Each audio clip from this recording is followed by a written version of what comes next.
मंजिलें उन्हें नहीं मिलती जिनके ख्वाब बड़े होते हैं। मंजिलें उन्हें नहीं मिलती जिनके ख्वाब बड़े होते हैं, बल्कि मंजिलें उन्हें मिलती है जो जिद पर अड़े होते हैं। तो क्या आप सभी जिद्दी हैं? अगर जिद्दी है तो सुबह 6 बजे उठ के दिखाइए और कंटिन्यू, जब तक आपको अपनी मंजिल नहीं मिलती है जब तक मेहनत करते रहिए। केवल सोए सोए बिस्तर पर और ख्वाब देखने से आपकी मंजिल आपको नहीं मिलने वाली है। उसे पाने के लिए आपको संघर्ष करनी पड़ेगी, ये आपको मालूम है, और ये आज से ही शुरुआत करें तो अच्छा है। तो चलिए शुरुआत करते हैं अपना मॉर्निंग करंट अफेयर। मेरा मॉर्निंग करंट अफेयर है अंतर्राष्ट्रीय आर्गेनिया दिवस। अंतर्राष्ट्रीय आर्गेनिया दिवस कब मनाया जाता है? यह आपका मनाया जाता है 10 मई को मनाया जाता है। 10 मई को एग्जाम में केवल आप लोग का दिवस पूछता है, जिसका थीम रहेगा उसको थीम के साथ याद करना है, नहीं तो केवल हम लोग को उसका दिवस याद करके आगे बढ़ना है। थोड़ा सा आप लोग जान सकते हैं कि आर्गेनिया होता क्या है। आर्गेनिया एक ट्री का नाम है जो कि कुछ इस प्रकार से दिखता है। नेक्स्ट आप लोग के लिए है अंतर्राष्ट्रीय नर्स दिवस कब मनाया जाता है? यह आप लोग का ऑप्शन नंबर डी 12 मई को मनाया जाता है। 12 मई को अंतर्राष्ट्रीय नर्स दिवस मनाया जाता है। फ्लोरेंस नाइटिंगेल के जन्म दिवस के शुभ अवसर पे और इन्हें याद करने के लिए ये दिन को चुना गया है और एग्जाम के पॉइंट ऑफ व्यू से बहुत ज़्यादा इम्पोर्टेंट है। इन्हें फ्लोरेंस नाइटिंगेल की उपाधि भी मिला हुआ है। फ्लोरेंस नाइटिंगेल तो इनका नाम ही है और इन्हें लेडी विद द लैम्प की उपाधि भी मिला हुआ है। इसकी शुरुआत 12 मई 1974 में ही हो गई थी, लेकिन इनका जन्म 12 मई 1820 में हुआ था और इसकी शुरुआत कब हुई थी? 1974 में हुई थी। इस बार 2021 में इसका theme nurse a voice to lead रहा है। कोविड-19 के दौरान इनकी बहुत अच्छी भूमिका हमारे जीवन में रही है। अपनी जीवन का बहुत सारे समय ये अपनी पेशेंट को दिया करती है। जब वर्ल्ड वॉर 2 हो रहा था तो ये सारे के सारे सिपाहियों को रात भर सेवा किया करती थी। जख्मी सिपाहियों को रात भर सेवा किया करती थी, लैंप ले लेके। मतलब उस समय तो ज़्यादा लाइट या वगैरह तो हुआ नहीं करता था, आज के समय में ना है, तो वो लैंप ले लेके वो घूमा करती थी, सिपाहियों को सेवा किया करती थी। इसीलिए लेडी विद द लैंप की उपाधि इन्हें मिला है। आप लोग का कमेंट बॉक्स में बताना है इसे लेडी विद द लैंप की उपाधि किसने दिया है। ये थोड़ा हिस्ट्री का चैप्टर है, तो आप लोग जानिए कि इसे लेडी विद द लैंप की उपाधि किसने दिया है। नेक्स्ट हमारा है राष्ट्रीय प्रौद्योगिकी दिवस कब मनाया जाता है? राष्ट्रीय प्रौद्योगिकी दिवस कब मनाया जाता है? यह आपका 11 मई को मनाया जाता है। क्या आप लोग को पता है कि राष्ट्रीय प्रौद्योगिकी दिवस क्यों मनाया जाता है?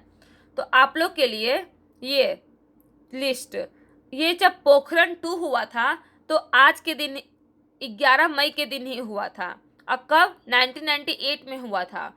आइए, उस समय कौन से मिसाइल का परीक्षण किया गया था?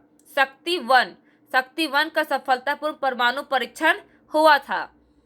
पोखरण 1 कब हुआ था? मई 1974 में हुआ था, जिसका नाम था स्माइलिंग बुद्धा। 8 मई 1998 में ही राजस्थान से हुआ था। ये दोनों का दोनों परीक्षण कहाँ से हुआ था? राजस्थान से हुआ था। इसलिए 11 मई को राष्ट्रीय प्रौद्योगिकी दिवस नहीं तो नेशनल टेक्नोलॉजी डे मनाया जाता है। नेक्स्ट, एग्जाम में आप लोग का पोखरण 1 और पोखरण 2 बहुत ज़्यादा पूछता है। APJ अब्दुल कलाम की प्रेजेंट में पोखरण 1 या तो पोखरण 2 दोनों में से कोई एक हुआ है। आप लोग जल्दी से बताइए कि क्या पोखरण 1 हुआ है उनके प्रेजेंट में या पोखरण 2 हुआ है APJ अब्दुल कलाम की समय में। मतलब कि उस समय वो प्रेजेंट थे, उन्हीं के द्वारा ये हुआ है। नेक्स्ट नेक्स्ट है हमारा, हाल ही में किस देश ने कोरोना से बचाव के लिए माउंट एवरेस्ट पर विभाजन रेखा स्थापित करने की घोषणा की है? वाह रे खुदा, मतलब कि जिसने फैलाया वही बोलता है कि अब हमें बचने की ज़रूरत है। अब हमें फैलाने के बाद अब हमें दूसरे कंट्री से मतलब ही नहीं है। कौन हो सकता है? गेस करिए। 4 ऑप्शन है आप लोग के पास, नेपाल, तिब्बत, चीन या भारत। भारत तो हो नहीं सकता है, तिब्बत भी हो नहीं सकता है, नेपाल भी हो नहीं सकता है। बचा कौन? चीन। चीन ऐसा कंट्री है। चीन जो है ना, कोरोना वायरस पूरे कंट्री में देखे क्या बोलता है कि अब हमें माउंट एवरेस्ट पे एक रेखा चाहिए, विभाजन रेखा चाहिए, जो कि हमें संक्रमित ना कर सके। मतलब कि कोई और कंट्री का अगर माउंट एवरेस्ट पे चढ़ता है, अगर वो कोविड पॉजिटिव है तो वो हमें ना फैला सके। सारे कंट्री को वो फैलाया, लेकिन अब उन्हें डर है कि उन्हें कहीं कोरोना वायरस ना हो जाए। तो कौन सा ऐसा है? ऑप्शन नंबर डी, चीन है। देखिए, सारे के सारे लोग माउंट एवरेस्ट पे जा रहे हैं।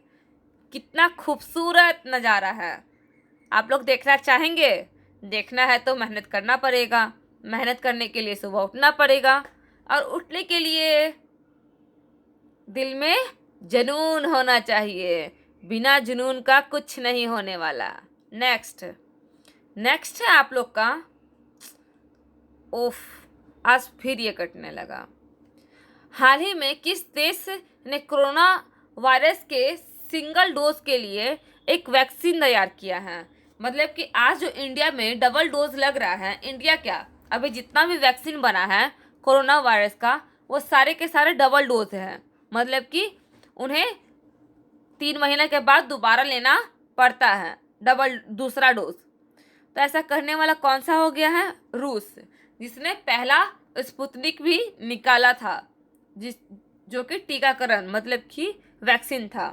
तो स्पुतनिक लाइट से ये निकाला है, जिसका सिंगल डोज ही आपके कोरोना वायरस से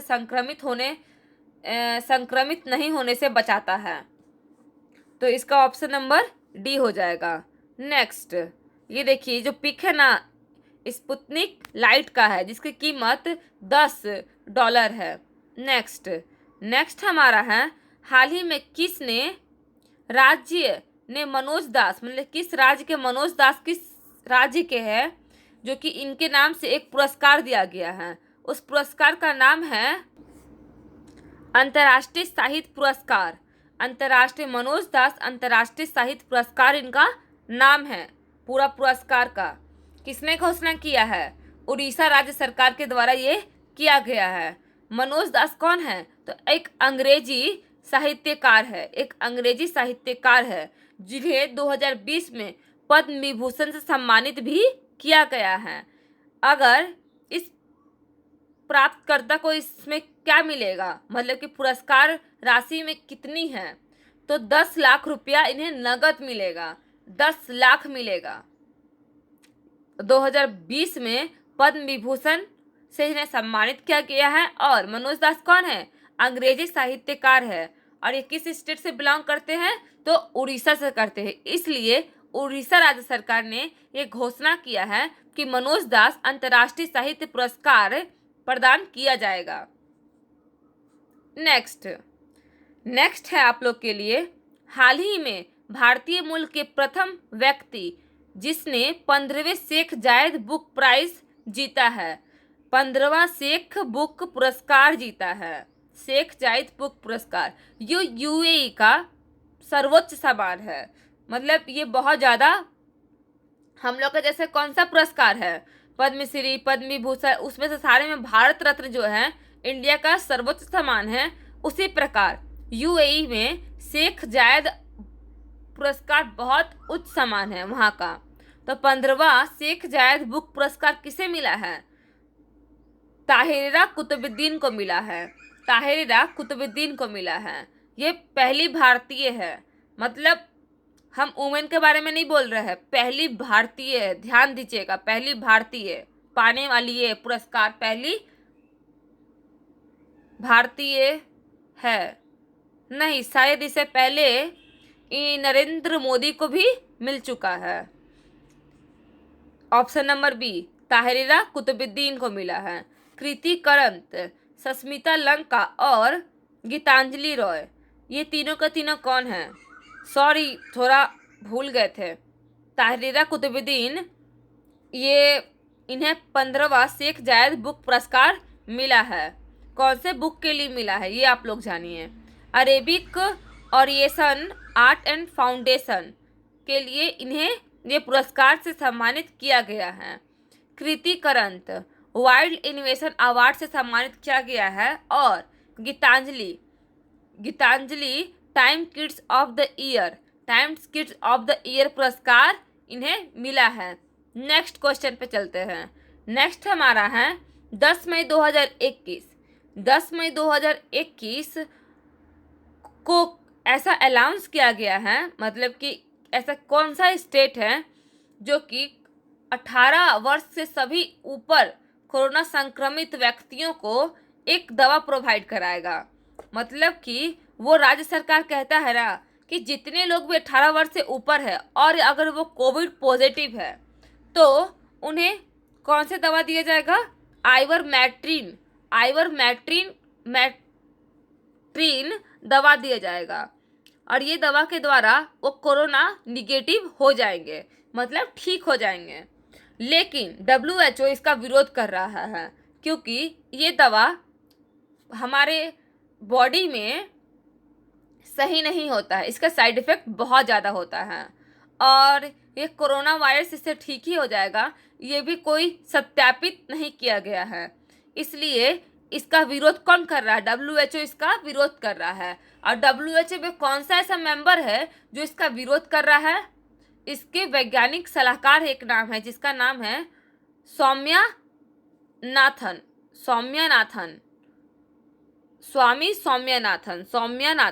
ठीक है, स्वामीनाथन। इस कौन है? WHO की चीफ साइंटिस्ट है। और WHO का CEO कौन है? अनिल सोनी। और ये जो है ना, यही मेडिसिन है जो कि बच्चे लोग में जो पेट में कीड़ा हो जाता है ना, तो यही मेडिसिन उसको दिया जाता है जिससे वो कीड़ा सारा का मर जाता है। ऐसा थोड़ी ना कि ये कोरोना वायरस के लिए भी यही दवा काम दे देगा, कुछ ऐसा नहीं है। नेक्स्ट हमारा है life in the clock tower valley पुस्तक किसके द्वारा लिखी गई है? Life in the clock tower valley पुस्तक किसके द्वारा लिखी गई है? शंकुर राथेर के द्वारा लिखी गई है। शंकुर राथेर के द्वारा। कलिंग कोचलिन को भी एक किताब लिखा है। मेघन मार्कले और झुम्पा लहरी, सारे के सारे कोई ना कोई किताब लिखी है। झुम्पा लहरी अबाउट करके कोई किताब का नाम है। अबाउट, कौन सा अबाउट? वेयर अबाउट किताब लिखी है। मेघन मार्कले द बेंच किताब लिखी है। और Koechlin elephant in the womb किताब लिखी है। नेक्स्ट आप लोग के लिए है नेशनल एसेंट रिकंस्ट्रक्शन कंपनी के CEO किसे नियुक्त किया गया है? ये ऑप्शन नंबर सी, पद्म कुमार नायर को किया गया है। नेशनल एसेंट रिकंस्ट्रक्शन कंपनी के CEO पद्म कुमार नायर को किया गया है। यह पद्म कुमार नायर, ये जो बुक रीड कर रहे हैं ना, वही है। वैशाली हिवासे कौन है? BRO की पहली महिला कमांडिंग अधिकारी बनी है। प्रफुल्ल चंद्र पंत राष्ट्रीय मानव अधिकार आयोग के कार्यवाहक अध्यक्ष है। और MK स्टालिन तमिलनाडु के मुख्यमंत्री है। मुझे उम्मीद है कि सारे के सारे अपॉइंटमेंट हो गया, न्यूज़ रिलेटेड सारे स्टेट हो गया, आप लोग इसे याद करते जा रहे होंगे क्योंकि मैं डेली बेसिस पे आप लोग को ऑप्शन के माध्यम से ये याद करवाते रह रही हूँ। नेक्स्ट है RBI ने किसे अपने कार्यकारी निदेशक मतलब कि EU एक्सिक्यूटिव नियुक्त किया है? EU किसे नियुक्त किया है? तो ये जोश जे कंटूर को किया। ऑप्शन नंबर डी, जोश जे कंटूर को किया है। TV शंकर, राजेश्वर रॉय और मुकेश कुमार जैन, ये तीनों का तीनों कौन है? और एक नाम माइकल डी पात्रा, ये चारों आरबीआई का डिप्टी गवर्नर है। टी रविशंकर, राजेश्वर रॉय और टी रविशंकर का हाल ही फिलहाल में नियुक्ति हुआ है। और मुकेश कुमार जैन और डी मोहपात्रा, ये चारों का चारों कौन है? आरबीआई का डिप्टी गवर्नर है। नेक्स्ट हमारा है, ये कौन है? कंटूर, जोश जे कंटूर है। नेक्स्ट आप लोग के लिए है के.आर. गौरी अम्मा निधन हो गया। के.आर. गौरी अम्मा का निधन हो गया, जो कि 102 वर्ष की थी। वे कौन थी? मूर्तिकार और राज्यसभा सांसद थी, केरल की एमएलए थी, अनुभवी उर्दू समीक्षक और लेखक थी, यह प्रसिद्ध संगीतकार थी। तो ऑप्शन नंबर बी, केरल की एमएलए रही है, जब सबसे पुरानी एमएलए है। के.आर. गौरी अम्मा सबसे पुरानी एमएलए है केरल की, जो कि 102 वर्ष में निधन हो गया है, ऐसी दिखती थी। रघुनाथ महापात्रा मूर्तिकार और राज्यसभा सांसद है। समीम हनफी अनुभवी उर्दू समीक्षक और लेखक और कवि है, सारे के सारे का निधन हो गया है। और वनराज भाटिया कौन है? प्रसिद्ध संगीतकार है। इसे इम्पोर्टेंट सोचिएगा, ऐसा नहीं कि अरे निधन नहीं पूछता है और किसी दिन पूछ दिया ना तो सरप्राइज। तो एक एक नंबर का बहुत ज़्यादा वैल्यू है, तो सबको लेकर हम लोग को चलना है, कुछ छूटने ना पाए एग्जाम में। नेक्स्ट हमारा है 9 मई 2021 को स्पेस एक्स ने वर्ष 2022 में चंद्र मिशन डॉग-1 लॉन्च करने के लिए किस क्रिप्टो करेंसी को पेमेंट के तौर पर स्वीकार करने की घोषणा की है? ऐसा पहली बार हो रहा है कि कोई अंतरिक्ष विमान उड़ाने के लिए क्रिप्टो करेंसी की सहायता ली जा रही है।